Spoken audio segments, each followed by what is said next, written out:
കേരളത്തിലെ സാമൂഹ്യ പരിഷ്കരണ രംഗത്ത് ഒട്ടേറെ വലിയ സംഭാവനകൾ നൽകിയിട്ടുള്ള മഹാത്മാവാണ് അയ്യങ്കാളി.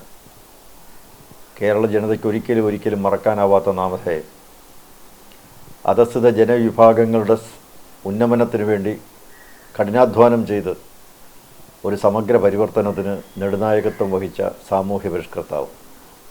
എല്ലാ നിലകളിലും അയ്യങ്കാളി ബഹുമാന്യനാണ്, സമാദരണീയനാണ്. ഈ കേരളത്തിൽ ജാതി വിദ്വേഷവും അയിത്തവും അനാചാരവും ഉച്ചനീചത്വങ്ങളുമെല്ലാം കൊടികുത്തി വാണിരുന്നൊരു കാലത്ത് അധസ്ഥിത ജനവിഭാഗങ്ങളെ സംഘടിപ്പിച്ചുകൊണ്ട് ഈ സാമൂഹ്യ തിന്മകൾക്കും സാമൂഹ്യ വിപത്തുകൾക്കും അസമത്വങ്ങൾക്കൊക്കെ എതിരെ പട നയിച്ചു അദ്ദേഹം. അത് കേവലം പ്രസംഗത്തിലൂടെ മാത്രമായിരുന്നില്ല. കർമ്മരംഗത്തേക്ക് ഇറങ്ങി ജനങ്ങളുടെ ഇടയിൽ പ്രവർത്തിച്ച് ജനങ്ങളെ സംഘടിപ്പിച്ച് ജനങ്ങളുടെ മുഴുവൻ അതിന് തയ്യാറാക്കി എന്നുള്ളതാണ്. പാടശേഖരങ്ങളിൽ പണിയെടുക്കുന്ന കർഷക തൊഴിലാളികൾക്ക് ആവശ്യമായിട്ടുള്ള വേതനം ലഭിക്കാൻ പണിമുടക്ക് ഉൾപ്പെടെയുള്ള പരിപാടികൾ അദ്ദേഹം നടത്തി.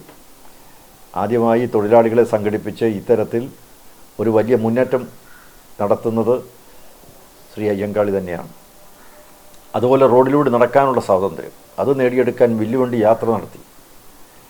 അങ്ങനെ ഏത് മേഖലകളിലും ഇവിടുത്തെ അയിത്തത്തിൻ്റെ ദുരിതമനുഭവിക്കുന്ന ജനവിഭാഗങ്ങളെ മുഴുവൻ സംഘടിപ്പിച്ചുകൊണ്ടാണ് അദ്ദേഹം മുന്നോട്ടേക്ക് നീങ്ങിയത്. അതോടൊപ്പം തന്നെ അദ്ദേഹത്തിന് വിശാലമായൊരു കാഴ്ചപ്പാടും ഉണ്ടായിരുന്നു. പെരുന്നാട് ലഹള എന്ന പേരിൽ അറിയപ്പെടുന്ന ആഭരണം ധരിക്കാനുള്ള അവകാശം നേടിയെടുക്കാൻ കല്ലുമാലകൾ മുഴുവൻ വലിച്ചെറിഞ്ഞ് മറ്റുള്ള എല്ലാവരും ധരിക്കുന്നത് പോലെ തങ്ങൾക്കും ആഭരണം ധരിക്കാനുള്ള അവകാശം ഉണ്ടാവണം എന്ന പ്രതിജ്ഞ എടുത്തുകൊണ്ട് കൊല്ലം നഗരത്തിൽ ഉള്ള റെയിൽവേ സ്റ്റേഷന് സമീപമുള്ള മൈതാനത്ത് സംഘടിപ്പിച്ച ഒരു യോഗമുണ്ട്. ആയിരക്കണക്കിന് ആളുകളാണ് അതിൽ പങ്കെടുത്തത്. അതിലെല്ലാ വിഭാഗം ആളുകളുടെയും നേതാക്കൾ പങ്കെടുത്തു എന്നുള്ളതാണ് അദ്ദേഹത്തിൻ്റെ കാഴ്ചപ്പാട് എത്ര വിശാലമായിരുന്നു എന്നുള്ളതിൻ്റെ തെളിവ്. അന്ന് കല്ലുമാലകൾ മുഴുവൻ പൊട്ടിച്ച് വേദിക്കടുത്ത് അത് മുഴുവൻ കുന്നുകൂട്ടിയിട്ട് ഒരു വലിയ പ്രഖ്യാപനമാണ് അദ്ദേഹം നടത്തിയത്.